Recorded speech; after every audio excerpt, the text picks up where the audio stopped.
क्या आपने कभी किसी अच्छे काम की शुरुआत की और फिर छोड़ दिया? कई बार हम सोचते हैं, अगर पूरा नहीं कर सके तो क्या होगा? कोई देखेगा नहीं या शायद हम असफल हो जाएंगे। लेकिन श्री कृष्ण कहते हैं, सच्चे मार्ग पर किया गया छोटा सा भी प्रयास तुम्हें महान भय से बचा सकता है। आज हम जानेंगे कि जीवन में स्थिर बुद्धि, एक लक्ष्य और धर्म का छोटा सा भी अभ्यास कैसे हमारी रक्षा करता है। गीता सरल रूप @ अतुल्य सीख के साथ। श्रीमद् भगवत गीता अध्याय 2 श्लोक 40। नेहाभिक्रमनाशोऽस्ति प्रत्यवायो न विद्यते स्वल्पमप्यस्य धर्मस्य त्रायते महतो भयात्। इस श्लोक में श्री कृष्ण अर्जुन को कहते हैं, इस आत्मज्ञान युक्त कर्म में किया गया प्रयास कभी व्यर्थ नहीं जाता और इसमें कोई नुकसान भी नहीं होता। थोड़ा सा भी धर्म का पालन बड़े भय से रक्षा कर देता है। श्लोक का भाव कहता है, कभी भी शुभ कार्य करने से डरना नहीं चाहिए। प्रयास छोटा हो या अधूरा, वह परमात्मा की दृष्टि में महत्वपूर्ण होता है। यह जीवन भर की सुरक्षा बन जाता है। दोस्तों, दैनिक जीवन में भी अपने कर्तव्य और साधना को पूरी निष्ठा से करते रहें।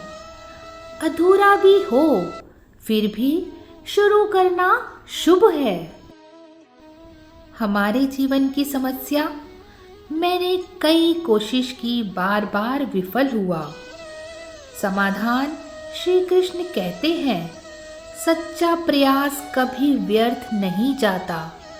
थोड़े ही धर्म से तुम महान संकट से बच सकते हो। श्रीमद् भगवत गीता अध्याय 2 श्लोक 41। व्यवसायात्मिका बुद्धिरेकेह कुरु नन्दन बहुशाखाह्यनन्ताश्च बुद्धयो व्यवसायिना। श्लोक के माध्यम से श्री कृष्ण कहते हैं, इस योग में एक निष्ठ बुद्धि ही फलदायी होती है। अनेक शाखाओं में उलझी हुई बुद्धि अस्थिर मन वालों की होती है। श्लोक का भाव कहता है, जो व्यक्ति एक लक्ष्य, आत्मा की शुद्धि, मोक्ष पर केंद्रित होता है, वही सफल होता है। बाकी सब भ्रम और भटकाव है। दोस्तों, दैनिक जीवन में अपने कार्य और साधना में एकाग्रता लाएं। मोबाइल, सोशल मीडिया, बाहरी तुलना, इनसे ध्यान हटाकर आत्मिक प्रगति पर ध्यान दें। हमारे जीवन की समस्या, मेरा मन एक जगह टिकता ही नहीं, बहुत भटकता है। इसका समाधान श्री कृष्ण हमें सिखाते हैं, लक्ष्य पर केंद्रित रहो, एक निष्ठ बुद्धि अपनाओ, वही सफलता का रहस्य है। श्रीमद् भगवत गीता अध्याय 2 श्लोक 42।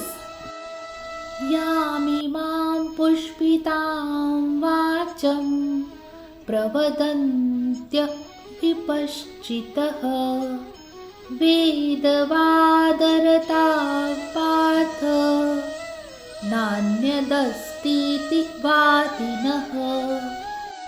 इस श्लोक में श्री कृष्ण अर्जुन को कहते हैं, हे पार्थ, वेदों की सुंदर वाणी में फंसे हुए अल्प बुद्धि लोग केवल कर्म कांड में उलझे रहते हैं और सोचते हैं कि इसके अलावा कुछ है ही नहीं। श्लोक का भाव कहता है, जो केवल स्वर्ग, यज्ञ और भोग की कामना करते हैं वे आत्मज्ञान से वंचित रहते हैं। सच्चा साधक इनसे ऊपर उठकर परम ज्ञान को अपनाता है। दोस्तों, दैनिक जीवन में भी पूजा पाठ में भावना हो, केवल कर्म कांड ना हो, आत्मा के वास्तविक कल्याण की ओर बढ़े। हम सबकी समस्या, मैं पूजा तो करता हूँ फिर भी शांति नहीं मिलती। इसका समाधान श्री कृष्ण कहते हैं, केवल कर्म कांड से नहीं, सच्चे आत्मज्ञान और विवेक से ही शांति मिलती है। दोस्तों, आज के दिव्य श्लोकों से श्री कृष्ण ने हमें समझाया, छोटा प्रयास भी कभी व्यर्थ नहीं होता। जब तुम धर्म के मार्ग पर चलते हो तो ईश्वर तुम्हारे हर कदम को संभालते हैं। मन को एक लक्ष्य पर केंद्रित करो। आत्मा की शांति ईश्वर की निकटता है। केवल बाहरी पूजा से नहीं, बल्कि भाव, ज्ञान और कर्म की शुद्धता से जीवन सफल बनता है। मिलते हैं अगले श्लोक में, जहाँ श्री कृष्ण हमें और गहराई से कर्म और आत्मा की यात्रा सिखाते हैं, गीता सरल रूप अतुल्य सीख के साथ। तो दोस्तों, अगर आपको यह वीडियो ज्ञानवर्धक लगा हो तो इसे लाइक करें। इस ज्ञान को दूसरे तक पहुंचाने के लिए वीडियो को शेयर करें। और हाँ, अगर आप गीता के इस आध्यात्मिक सफ़र में हमारे साथ बने रहना चाहते हैं तो चैनल को सब्सक्राइब करें, बेल आइकन ज़रूर दबाएं, जिससे अगले 3 श्लोकों की वीडियो आपको तुरंत मिल सके। सीखते रहें, समझते रहें, गीता के ज्ञान को अपने जीवन में अपनाते रहें।